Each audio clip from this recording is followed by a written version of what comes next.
published 0245 Est, the 24th of November 2017, updated 0507 Est, the 24th of November 2017. Boreme Army, screamed Brisbane's Courier Mail, never slow to live down to its reputation.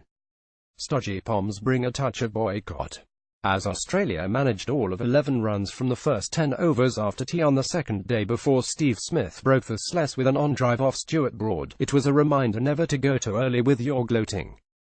Gabba cricket is not meant to be attritional. It's sold as sport in the raw, bounces barracking, blood. Yet both sides' first innings here have at times made slower progress than the pedestrians obliged to negotiate Brisbane's fussy junctions. Australia were forced onto the defensive on day 2 after good work from England's bowlers, but Steve Smith above removed the sles for the hosts with a half-century in BrisbaneEnglands. Goslow was partly a function of their uberplan work. Australia's fourman attacked to the bone, then them collapse with exhaustion. But Australia do not, as a rule, go on the defensive unless they are forced to. And until Steve Smith and Shaun Marsh began to enjoy themselves in the evening sunshine, the credit must go to Joe Root and his bowlers. Another rule is that English captains prefer caution to innovation.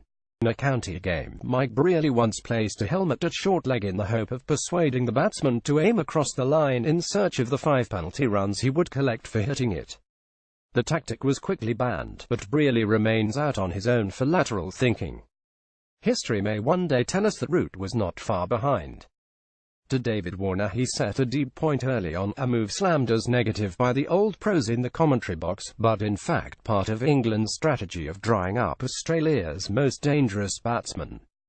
By turning potential boundaries into singles, England managed to keep Warner off strike, a slur on his manhood and attack at the other end.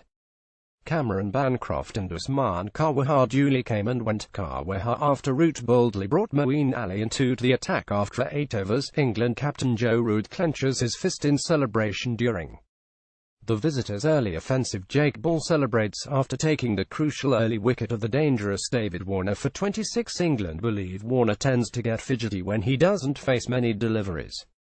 The pull shot off Jake Ball that brought about his demise did little to quell the notion.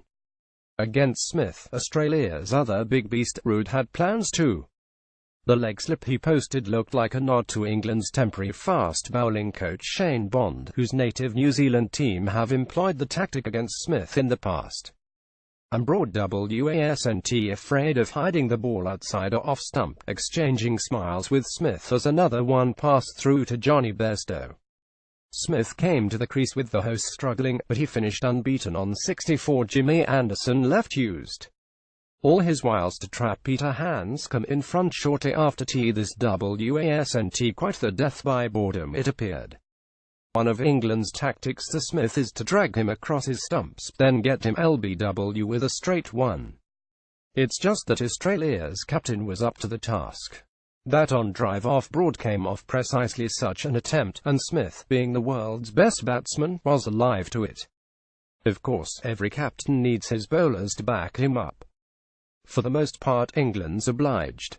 Jimmy Anderson used all his wiles to trap Peter Handscomb shortly after tea. Broad was ever the competitor, and Moeen probed Scully, if not as consistently as Nathan Lyon.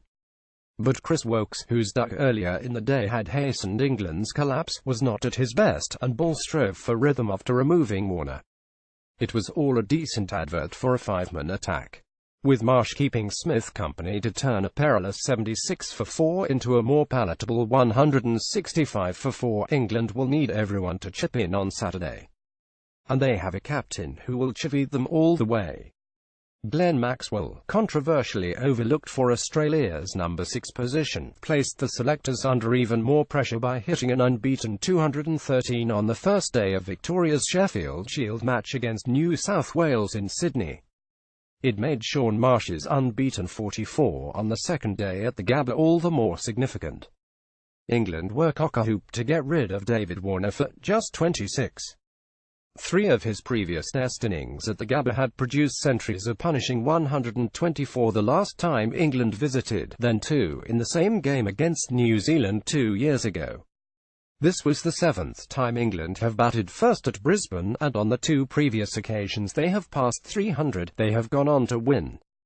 They made 358 in 193,637, thanks to a century from Maurice Leyland, then 50 years later posted 456, with Ian Botham hitting 138.